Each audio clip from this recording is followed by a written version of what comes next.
of Jesuits, where is that located? Montreal, Montreal? which is, Oh, you brought them out? I'm hoping to be able to go there while I'm still employed by the Heritage.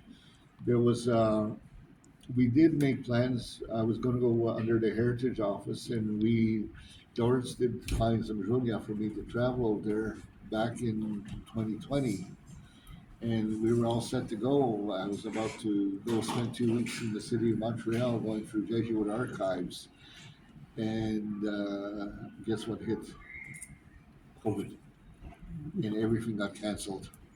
So I couldn't travel out there to Quebec, to Montreal. And I wanted to go through, and I think I'm hoping to, while I'm still employed by the Heritage, that they might find some money to send me over So there. when I think about the things that our community needs, such as our history, right? And when you're talking about our heritage and the monies, I know there's always that issue. But would not one of our counselors that now that have a portfolio holder in that area of, what is it, culture and education and culture? Mm-hmm. That's where the money should also be coming from, as well as getting somebody that's been through studies of research, right, to go with these in a committee, like that would be to fight for it, right? Mm-hmm. Fortunately, we didn't have to fight for it. As I said, um, I, I get to go very, I don't travel very much in my job. I travel to the odd place. I've been to Ottawa this past summer, and I wanted to go to Cross Village, Michigan, because a lot of our ancestry is from Cross Village, Michigan, and that trip was not approved.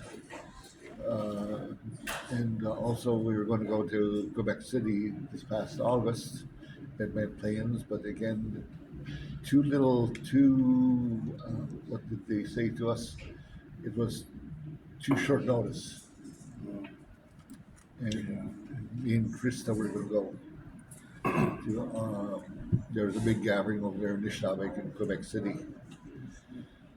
So, anyway, going back to the story of our schools, while these things were going up, this building and this building, in the 1800s, there was still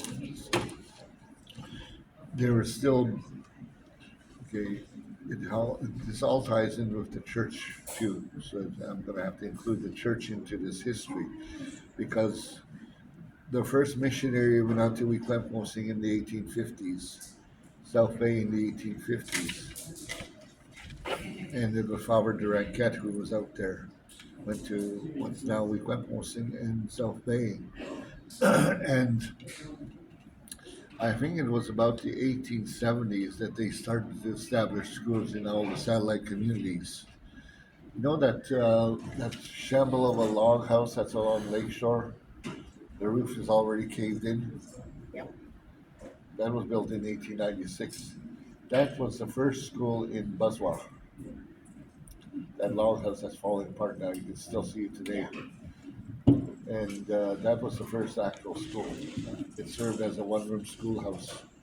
The original school, the one that came along later, was built where the present-day church is.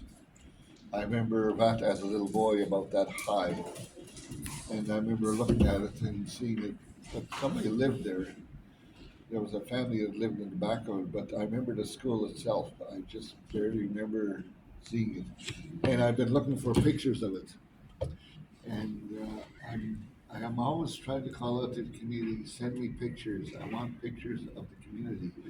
I have some real gems from 1916 of Wequempum, some real nice ones of Wequempum, what looked like back in 1916.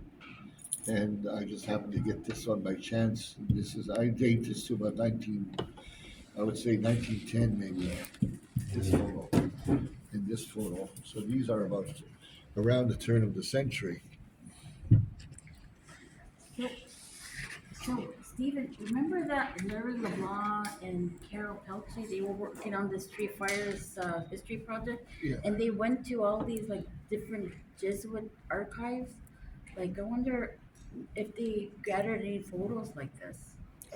They did, They did? except